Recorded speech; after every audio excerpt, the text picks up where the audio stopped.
ሻዕቢያ ጀነራል ታደሰ ወረደን አስወግዱት የሚል ቀጭን ትዕዛዝ ለህወሓት ጽሕፈት ቤት ማስተላለፉ ተገለጸ። በትግራይ ክልል ባለው የፖለቲካና የደህንነት ውጥረት ውስጥ አዳዲስ መረጃዎች ከክልሉ እየወጡም ይገኛሉ። እንደ ምንጮች ዘገባ ከሆነ የኤርትራው መንግስት በክልሉ አጠቃላይ ወታደራዊና ፖለቲካዊ እንቅስቃሴ ላይ ተጽዕኖ ለማሳደር በሚያደርገው ጥረት በጀነራል ታደሰ ወረደ ላይ ጠንካራ እርምጃ እንዲወሰድ ለህወሓት ጽሕፈት ቤት ጥብቅ ማሳሰቢያ ማስተላለፉም ተሰምቷል።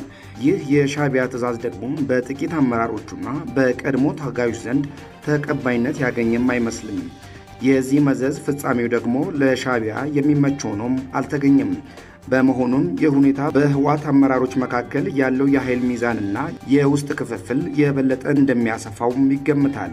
ይህ እውነት ደግሞ በዚህ ብቻ የሚያበቃም አይመስልም። ውሳኔው በትግራይ የጸጥታ ኃይሎችና በህዝቡ ዘንድ ከፍተኛ ውጥረትና አዲስ የፖለቲካ እንቅስቃሴ ሊፈጠር እንደሚችልም ተነግሯል።